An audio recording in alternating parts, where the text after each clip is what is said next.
Tem muito crente confundindo perseguição com rejeição social.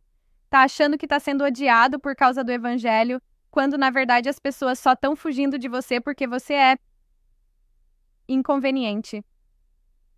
E antes que você feche esse vídeo ofendido, escuta até o final, porque se a sua vida está sendo marcada por afastamento, discussões e portas fechadas, talvez o problema não seja o diabo, talvez seja você. Jesus disse que seríamos perseguidos por amor à justiça, mas ele também disse que seríamos sal da terra e luz do mundo. E eu te pergunto, que tipo de sal você tem sido? Porque tem crente que parece mais vinagre. Azedo, arrogante, insuportável.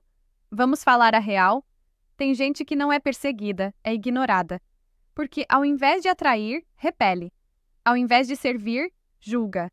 Ao invés de viver o evangelho, vomita versículo como se fosse arma. É aquele tipo que transforma cada conversa numa pregação. Que entra em roda de amigos só para condenar o comportamento dos outros. Que acha que evangelizar é impor e não testemunhar. Aí, quando é rejeitado, corre para o culto dizer que está sendo perseguido. Mas ninguém está te rejeitando porque você ama Jesus.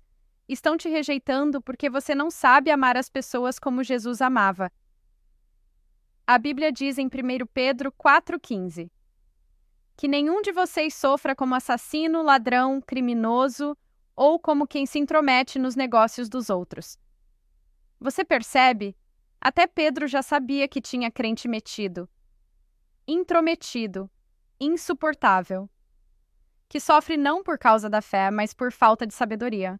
E se você está vivendo conflitos constantes, se ninguém aguenta te ouvir mais de 5 minutos, se sua família se fecha toda vez que você abre a boca, talvez não seja porque você está carregando a cruz. Talvez é porque você está carregando uma capa de religiosidade e falta de empatia.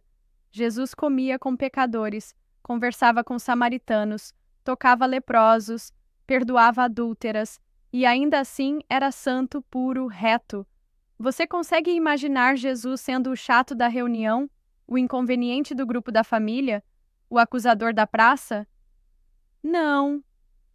Porque Jesus era cheio de graça e verdade. Mas tem crente hoje que é cheio de versículo e vazio de graça. Quer ser luz, mas se comporta como lâmpada estourada. Quer ser referência, mas não tem misericórdia. Quer falar de céu, mas vive fazendo da vida dos outros um inferno. E sabe qual é o resultado disso? Gente traumatizada com a igreja. Gente que nunca mais quer ouvir a palavra crente. Gente que acha que Deus é carrasco porque só conheceu representantes amargos, sem afeto, sem humildade. E aí eu te pergunto, isso é perseguição ou é colheita?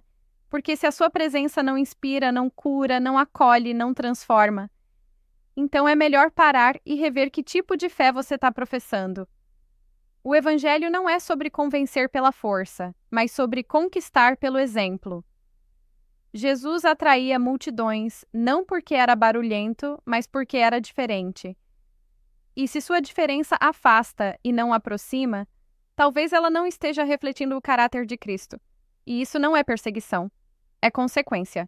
Então, se hoje você está vivendo rejeição, se sente isolado, se vive dizendo que ninguém me entende porque sou crente, faça essa pergunta com honestidade.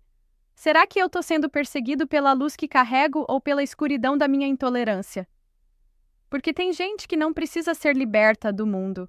Precisa ser liberta da sua arrogância travestida de santidade. Crente não é melhor que ninguém. É perdoado. E um coração perdoado trata os outros com compaixão, não com condenação. Quem foi salvo pela graça, vive pela graça. Quem entendeu o que recebeu, não impõe peso, não afasta, não oprime.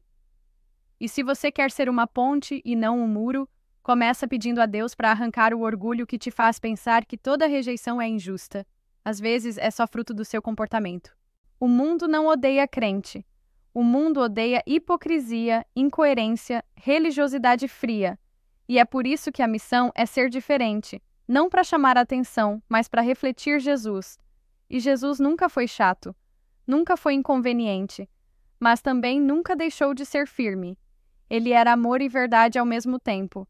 E é isso que a gente precisa ser. Talvez a maior perseguição que você vai enfrentar é a de encarar a verdade sobre você mesmo.